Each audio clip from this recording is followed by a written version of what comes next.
방금 읽었던 로마서 4장 22절부터 25절까지의 본문을 가지고 믿음으로 얻는 칭의라는 제목의 말씀을 나누려고 합니다. 그러니까 처음 로마서를 언급하면서 그렇지만 이 로마서 4장 5절은 칭의에 대한 부분들을 다루고 있습니다. 5장에 들어가면 좀 더 이제 세밀하게 우리가 살펴보겠지만 오늘 4장을 통하여서 어떻게 우리가 믿음으로 칭의를 얻게 되어지는가, 믿음으로만 칭의를 얻게 되어지는가, 이 부분들을 살펴보려고 합니다. 이 로마서 4장은요, 크게 네 가지로 네 등분, 네 가지 주제로 구분할 수가 있습니다. 첫 번째로 로마서 4장 1절서부터 8절까지는 행위로 구원받지 못한다, 이 주제입니다. 이 내용을 좀 보게 되었지만 4장 2절서부터 제가 몇 절 읽겠습니다. 만일 아브라함이 행위로서 의롭다 하심을 받았으면 자랑할 곳이 있으려니와 하나님 앞에서는 없느니라. 성경은 무엇을 말하느냐? 아브라함이 하나님을 믿으며 그것이 그에게 의로 여겨진 바 되었느니라. 일하는 자에게는 그 사기 은혜를 여기시지 아니하고 보수를 여겨지거니와 이를 아니할지라도 경건하지 아니한 자를 의롭다 하신 일은 믿는 자에게는 그의 믿음을 의로 여기시나니 라고 기록되어 있습니다. 자, 아브라함의 의롭다 칭함받은 것, 언제 의롭다 칭함받았는가? 창세기 15장을 좀 보겠습니다. 창세기가 좀 연관해서 좀 보게 되어지는데,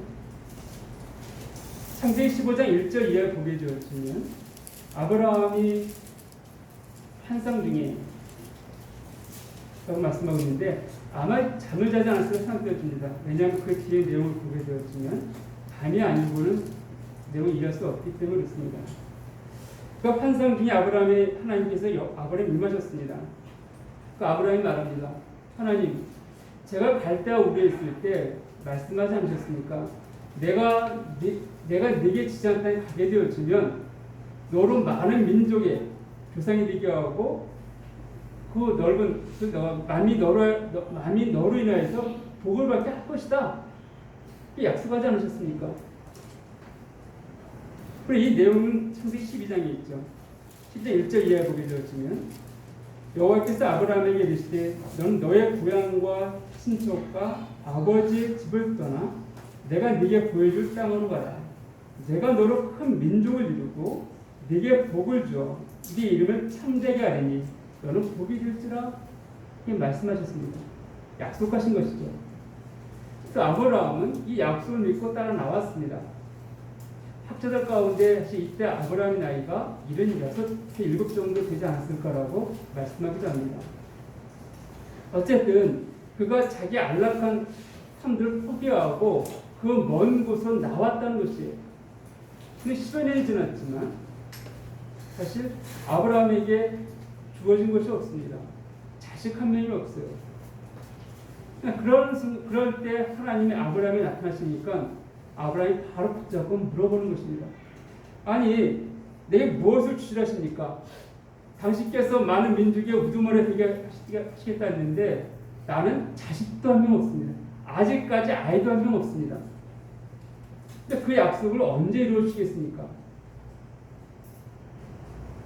난 더 이상 가망이 없는 것 같으니까 하나님, 그러면은 내 집에 있는 엘리에셀을 내가 상속자 삼겠습니다. 그러니까 그나마 당신 내게 준 이 재산과 이 복을 그에게 물려주겠습니다. 이렇게 하나님께 얘기하는 것이죠. 그러면 어떻게 하십니까?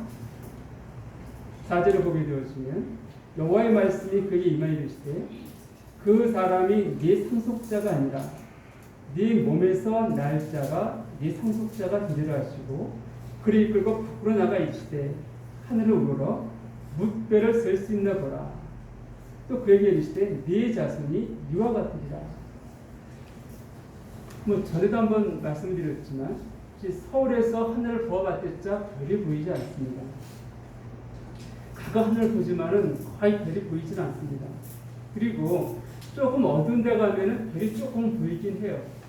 근데 손으로 꼽을 정도입니다. 그때 어릴 때는 물론 제가 어릴 때 별똥별도 보고 별도 좀 많이 보긴 했던 것 같아요. 지금과는 많이 차이가 납니다. 그러나 그럼에도 불구하고 이 지금 아브라함이 보았던 하늘의 별처럼 그렇게 별이 빽빽하다? 즉 그런 느낌을 받아본 적은 없어요. 근데 어느 날 TV에서 이렇게 밤하늘 지금 영상 보여주는데 깜짝 놀랐습니다. 온 하늘이 다 별투성이. 빈 공간이 없을 정도로 수많은 별들을 보게 되었습니다. 별이라는 게 밝은 데에서는 잘 보이지 않습니다. 어두운 데 갈수록 별이 보이는데 아마 그래서 이제 그런 산속이라든지 또 아주 오지에 가신 분들이 보았던 그 하늘은 아마 이 아브라함이 보았던 하늘과 같지 않을까 여겨집니다. 그 정도 수많은 별들을 아브라함이 보았기 때문에 정말 그 사실을 너무 믿었다는 것이죠. 6절에 보게 되어지면 아브라함이 여호와를 믿으니 여호와께서 이를 그의 의로 여기셨다라고 말씀하고 있습니다. 하나님 말씀하셨죠. 데리고 나와서 저 별을 봐라. 네 자손이 이렇게 많아질 것이야. 그걸 믿었다는 것이에요. 그런데 자 보십시오.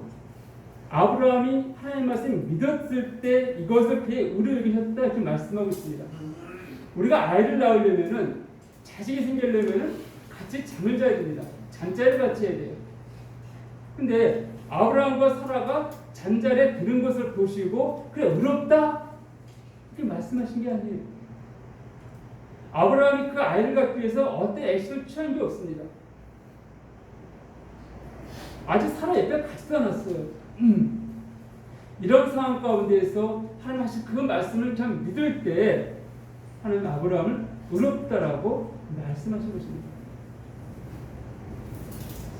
이것이 바로 오늘 본문에 나왔던 그 내용들입니다. 일하는 자의 일은 그 사기의 은혜를 여기지 아니하고 보수를 여겨지거니와 이를 아니할지라도 경건하지 아니하는 자를 의롭다 하신 이를 믿는 자에게는 그의 믿음을 의로 여기셨다.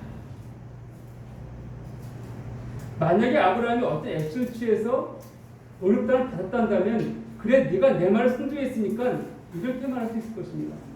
내가 네 행위를 보고 정말 네가 나이가 늙었음에도 불구하고 네 아내가 잠자리를 하네? 이런 네 행위를 보고 내가 의롭다 이렇게 만약에 됐다면은 아브라함 행위를 놓고 의롭다를 받았다 이렇게 말씀할 수 있습니다. 그렇지 않다는 것이에요. 자주 쓴 영화이지만 만약에 어떤 집안에 가장이 있는데 열심히 일하다 충제 다니면서 가족을 부양을 했습니다. 근데 그만 이분이 취미생활 하다가 다쳤어요. 사고가 났습니다. 이거는 회사 일을 하다 다친 게 아니기 때문에 산재 보험을 받을 수가 없습니다. 자기 개인 일을 하다 그랬으니까요. 근데 그 회사 사장이 보니까 일을 하신 상황이 아니에요. 근데 이 친구가 자기 가족을 먹여 살렸기 때문에 이 친구가 일을 하지 않으면은 월급을 받지 않으면은 가족을 부양할 수가 없습니다. 이것을 보고 이 사장이 네가 병원비라든지 네가 완쾌될 때까지 내가 네 월급을 다 주겠다라고 얘기했습니다. 이 친구는 아무 한 게 없어요. 꼭 평생에 누워 있으니까. 이것이 바로 은혜라는 것입니다. 그러나 그 반대로 이 사람이 다치기 전까지 받았던 그 월급은 자기가 일에 대한 정당한 대가입니다. 그것은 은혜가 아니에요. 만약에 내가 일을 했음에도 불구하고 사장이 그 월급을 주지 않는다? 어떻게 합니까? 우리 노동청에 고소해야 돼요. 고발해야 됩니다. 이게 정당한 것이 왜 내가 일했는데 왜 내게 대가 주지 않습니까? 이게 정당한 것이에요. 그러나 아브라함의 의는 그렇지 않다는 것입니다. 아무것도 한 것이 없어요. 하나님 말씀하셨을 때 그걸 믿음을 통하여서 의롭다 인정받았다라고 성경은 말하고 있습니다.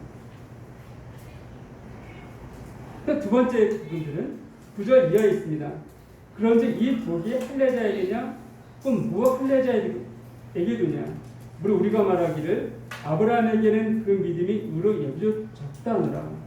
그런지 그것이 어떻게 여겨졌느냐 할례시냐 무할례시냐 할례시가 아니면 무할례시니라.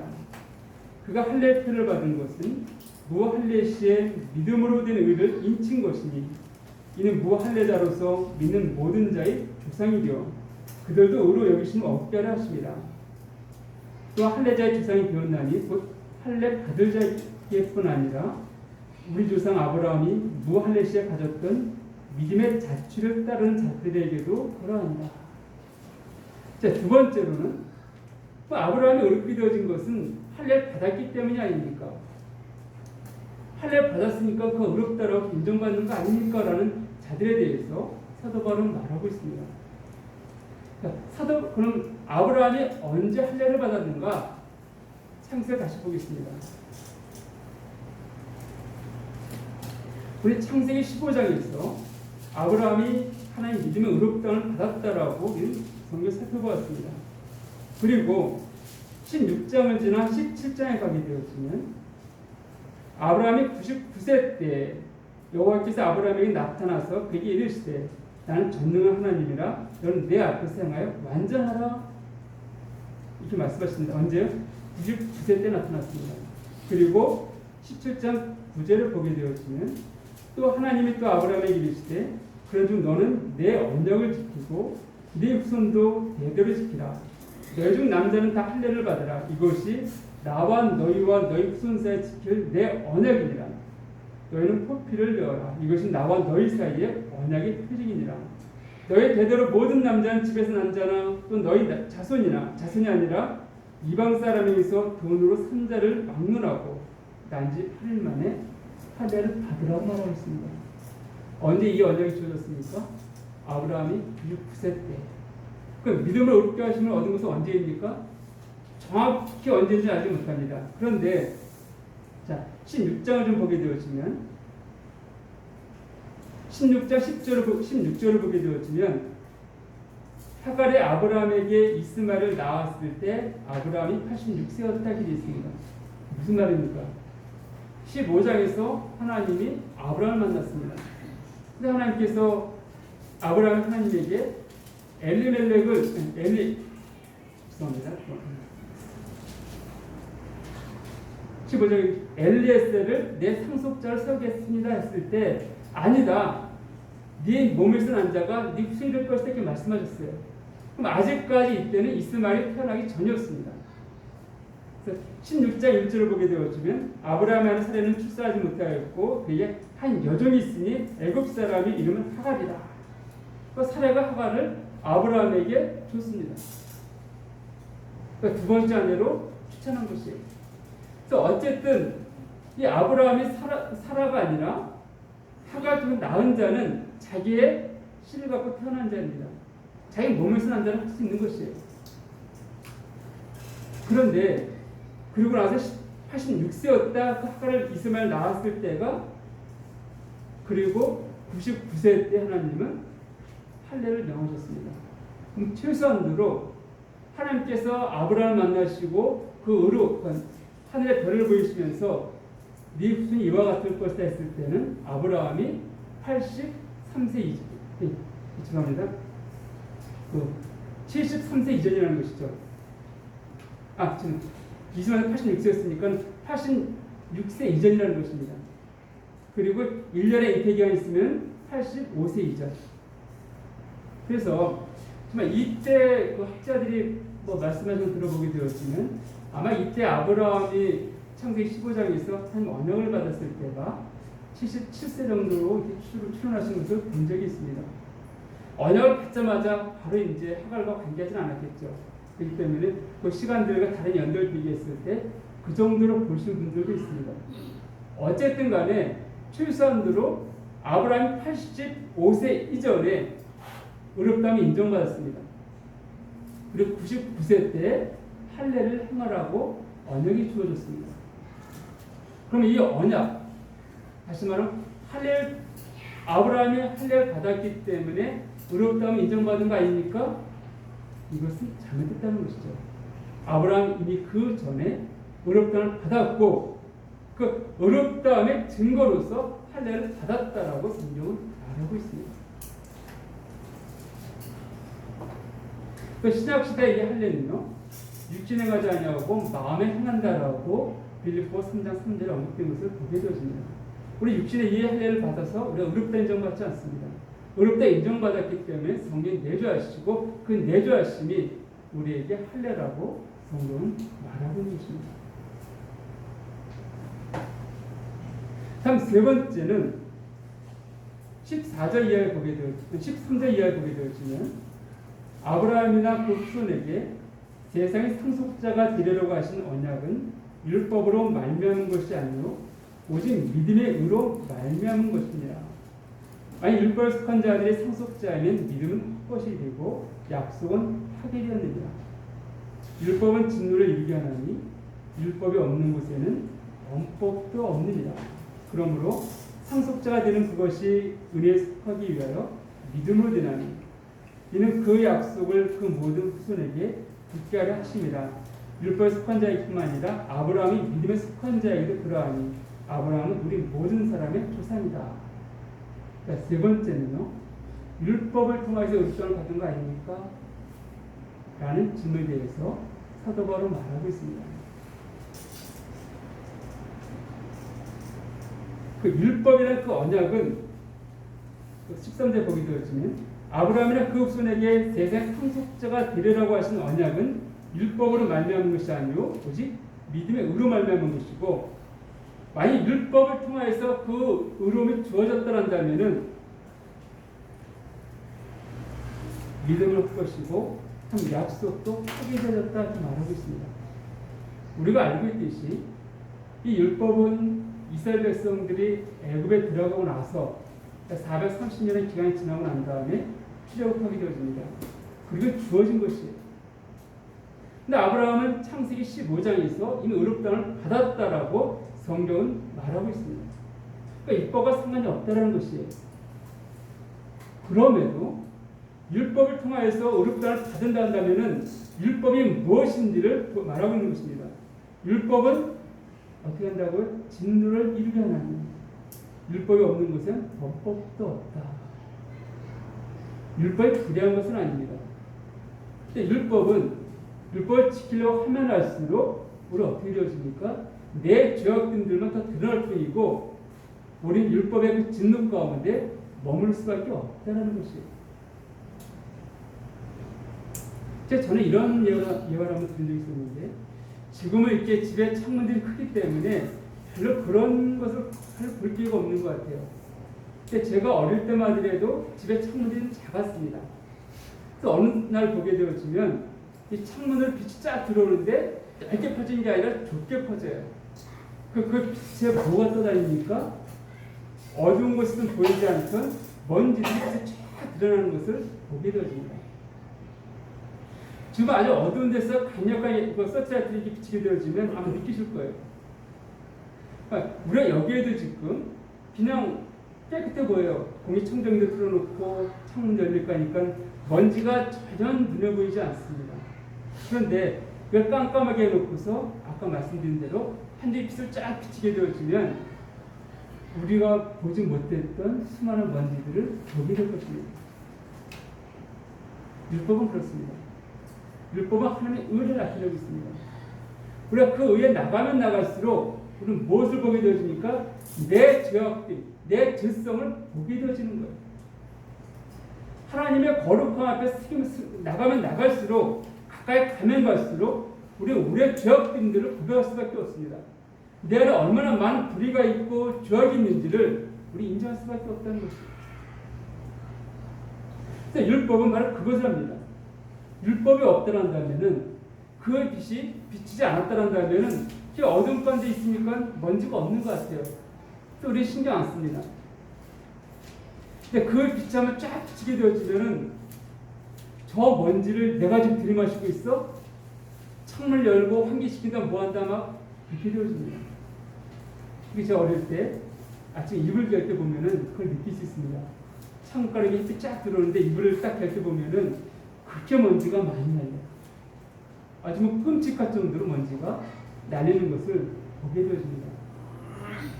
근데 그 창문으로 햇빛이 안 들어오면은 잘 느낄 수가 없는 것이에요. 그러니까 율법이 불의한 게 아니라 우리 율법을 지키려고 하면 할수록 우리 그런 존재에서 인정할 수밖에 없고, 그 율법을 어기면 어떻게 되어집니까? 하나님의 진노가 그에 임할 수밖에 없다는 것입니다. 그러니까 사람들은 율법을 지켜서 의롭다함을 인정받으려 하지만은 진짜 그것이 되어지는 게 아니라 율법을 지키려고 하면 할수록 더 죄성만 더 드러나게 되어지고 보게 되어지고 하나님의 진노 가운데 머물 수밖에 없다는 것이에요. 그러니까 율법으로는 그 의롭다함을 받을 수 없다라고 성경은 말하고 있습니다. 율법은 우리 의롭다는 것이 아니라 우리의 죄성들을 우리가 어떤 존재인지를 깨닫게 할 뿐입니다. 또 율법이 없게 되어지면 범법도 없다는 것이에요. 물론 이것이 죄가 없다는 개념이 아닙니다. 죄는 존재하지만은 율법이 없기 때문에 그 죄가 죄로 드러나지 않을 뿐이라는 것이죠. 빛이 비치지 않았을 때 먼지가 있음에도 불구하고 먼지의 존재를 모르는 것들처럼 먼지가 없는 게 아니라 그런 상태라는 것을 우리가 말해주고 있습니다. 이렇게 사도 바울은 아브라함의 의롭다함을 얻은 것은 그의 행위로도 아니고 그리고 그가 할례를 받았기 때문도 아니고 율법을 지켰기 때문도 아니라 오직 하나님을 믿었기 때문에 의롭다 인정을 받았다라고 성경은 말하고 있습니다.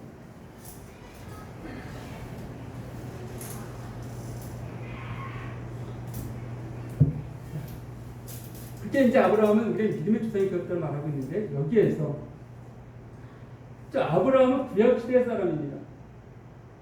조상이라 한다면 아브라함의 믿음과 내 믿음이 같다는 개념이에요. 조상은 같은 DNA를 갖고 있는 거잖아요. 우리가. 그 아브라함이 믿었던 그 믿음과 내가 믿었던 믿음이 같은 믿음인가? 같은 종류의 믿음인가? 같은 걸 믿고 있었는가?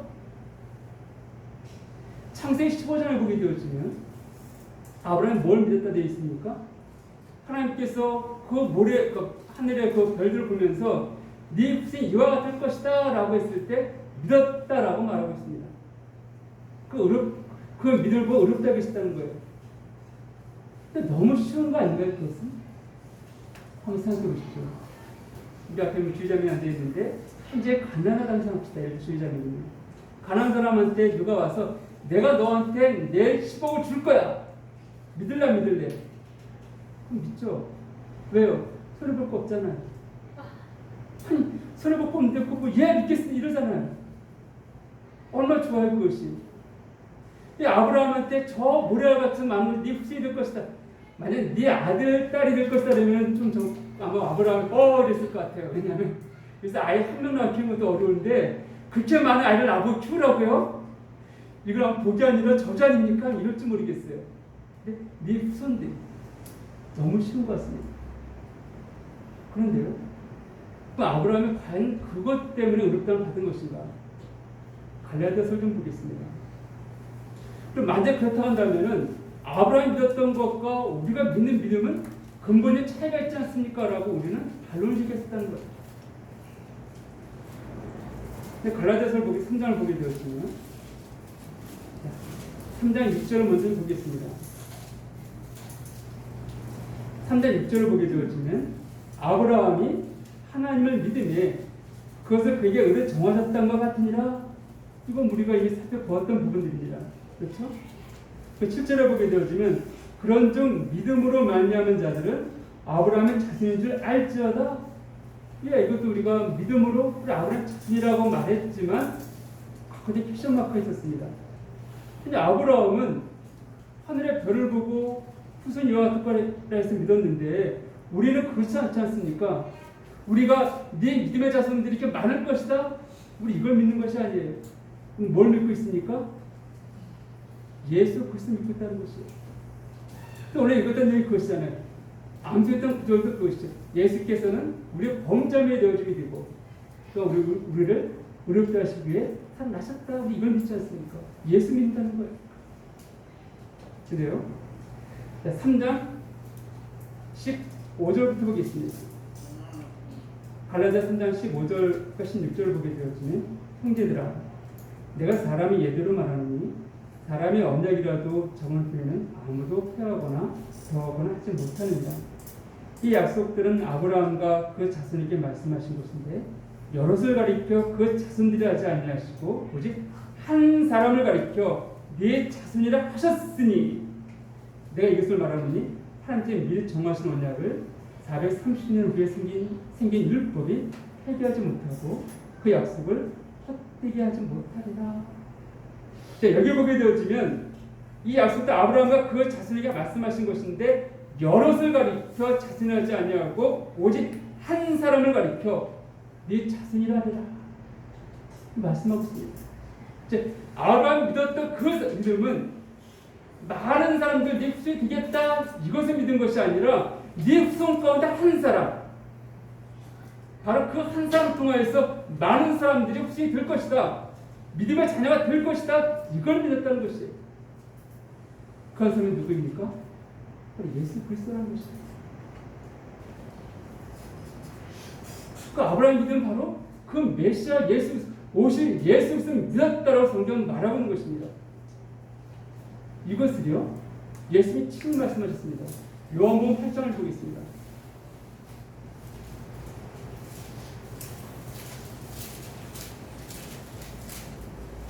요한복음 8장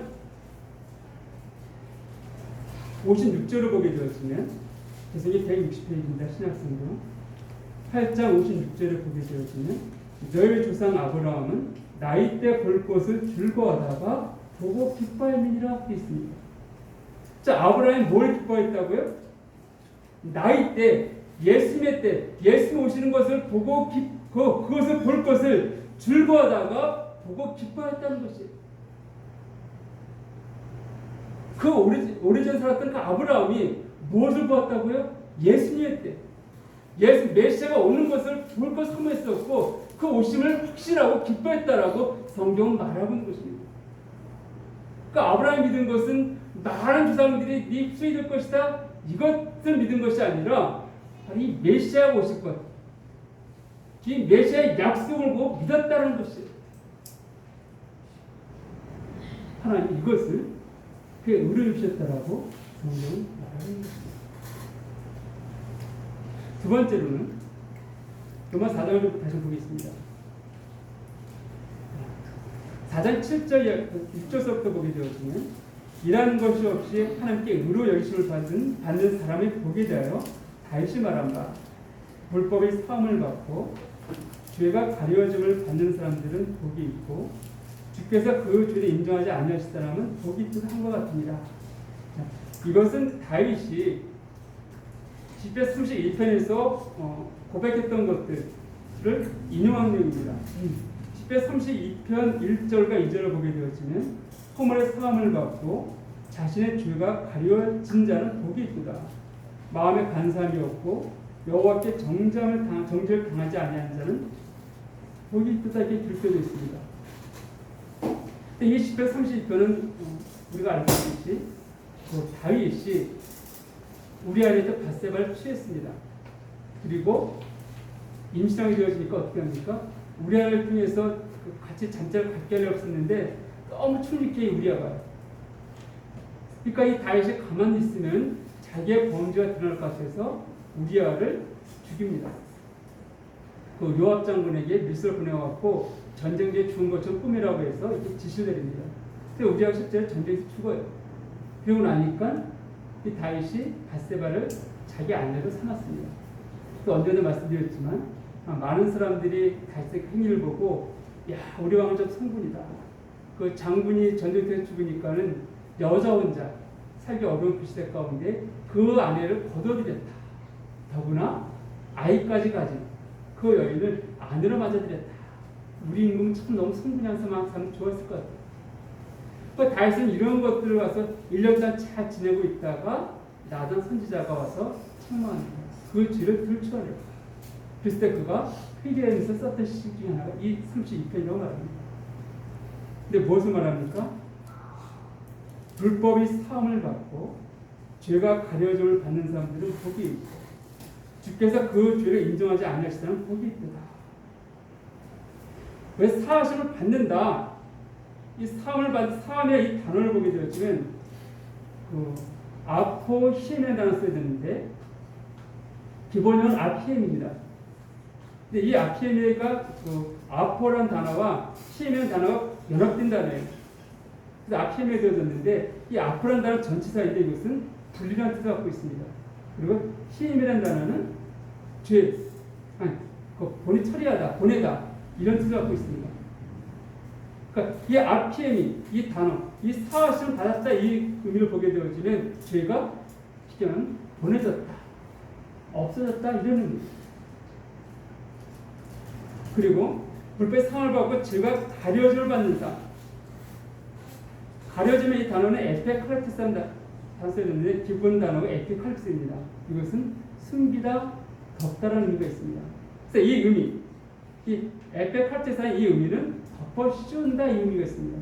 다시 말씀드리면 죄가 가려졌다, 덮어 씌웠다 이 의미입니다. 구약에 보게 되어지면 이스라엘 백성들이 죄를 짓게 되어지면 속죄제를 갖고 옵니다. 또 번제단이 있죠. 그 번제단 양쪽 끝에 뿔이 있습니다. 그 뿔에다가 자기의 죄목을 적습니다. 난 거짓말, 나는 도둑질 적습니다.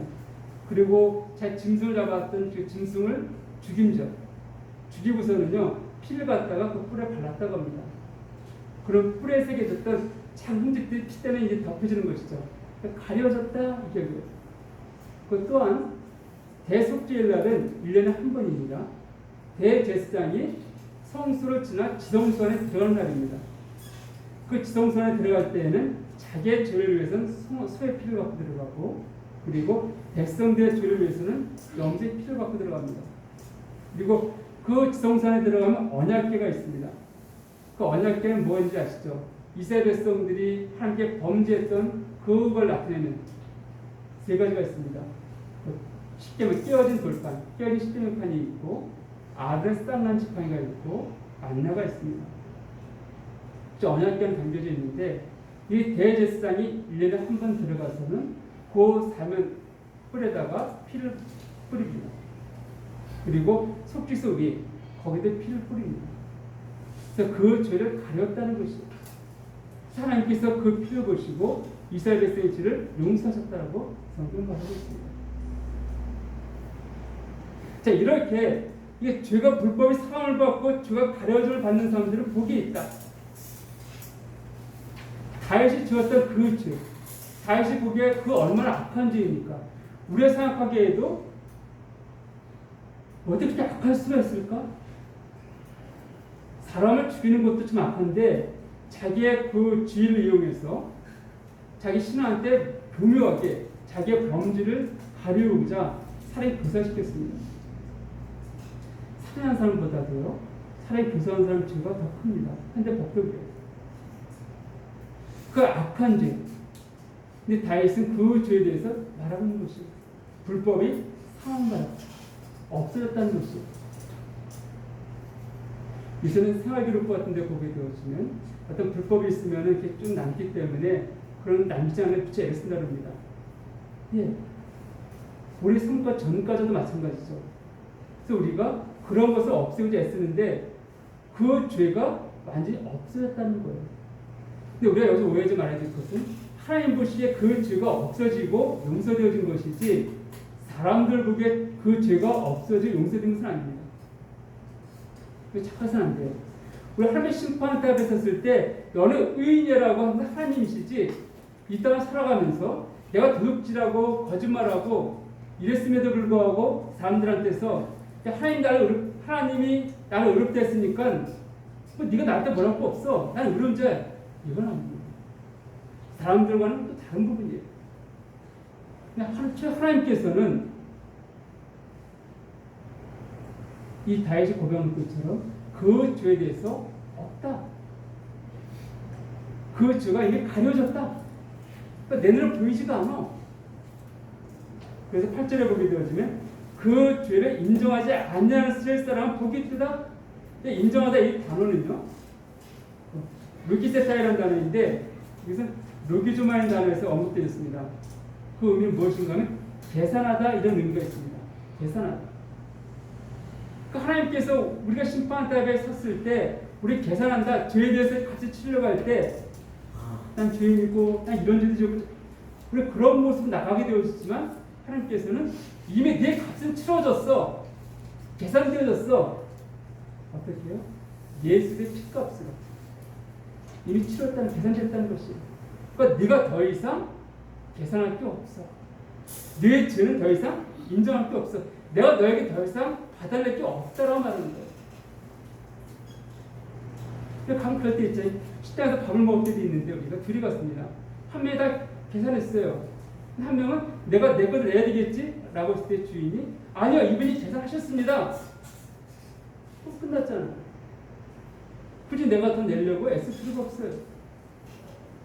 이와 마찬가지로 우리 하나님의 심판대 앞에 섰을 때 그분은 계산이 끝났다라고 말씀하십니다. 예수 그리스도로 말미암아. 하나님은 우리가 이 땅 사람들은 많은 죄를 지었고 또 죄를 지을 수밖에 없는 그런 존재입니다. 근데 어떤 사람들은 말합니다. 내가 이런 나쁜 죄를 지었기 때문에 난 천국에 들어갈 수가 없습니다. 라고 말씀하신 분들도 간혹 배울 때가 있어요. 이게 전도하다 보면은. 그렇다 할지라도 이 다윗보다 더 악한 죄를 지었는지 좀 묻고 싶습니다. 이 다윗도 하나님 앞에서 의롭다라고 고백했을 텐데 우리의 죄가 비교 것도 없잖아요. 우린 더 의롭다고 받는 것이 합당하겠습니다. 무엇을 해요? 오직 믿음으로. 예수는 믿음으로. 왜 지난번에 말씀드렸듯이 이 시대의 죄는 내가 얼마나 많은 죄를 졌느냐 이것 때문에 우리가 천국과 지옥 달려지는 게 아니라 네 죄를 담당하신 예수를 믿냐 믿지 않느냐 바로 예수 믿지 않는 그 죄 때문에 네가 지옥 가는 것이지 네가 많은 악한 일을 저지르고 나쁜 짓을 했기 때문에 사람들 보기에 손꼽지 받을 만한 그런 삶을 살았기 때문에 지옥 가는 것이 아니다라고 말씀을 드렸습니다.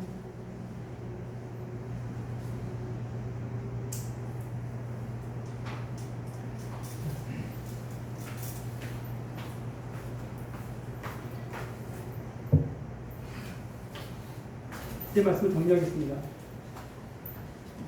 로마 4장 20 오늘 읽었던 본문을 다시 한번 보게 되었지만 그에게 의로 여겨졌다 기록된 것은 아브라함만 위한 것이 아니고 의로 여기심을 받아 우리도 위함이니 곧 예수 우리 주를 죽은 자 가운데서 살리신 이를 믿는 자니라.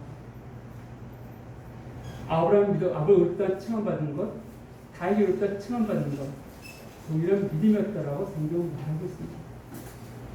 다만 아브라함과 다윗은 오실 메시아를 바로 봤다는 것입니다. 그 메시아를 통해서 우리가 얼마나 어렵게 되어질 것인지 그것을 기대했습니다. 우리는 오신 그 메시아를 보고 있습니다. 그래서 아브라함의 의로움이나 다윗의 의로움이나 오늘 우리의 의로움이나 똑같다는 것이에요. 그 의로움 무엇으로 봤습니까? 믿음으로. 다른 어떤 것이 아닙니다. 다윗이 범죄한 다음에 그가 하나님의 의롭다를 받기 위해서 행한 것이 아무것도 없습니다. 아브라함의 의롭다를 받기 위해서 행한 것이 아무것도 없습니다. 오직 믿음으로 합니다. 우리가 이 사실들을 염두에 두시고 믿음에 다시 우리 믿음을 점검하고 그리고 믿음을 이 의롭다를 받는 것이 어느 놀라운 은혜인지를 생각하는 이 시간이 되기 원합니다. 기도하시겠습니다.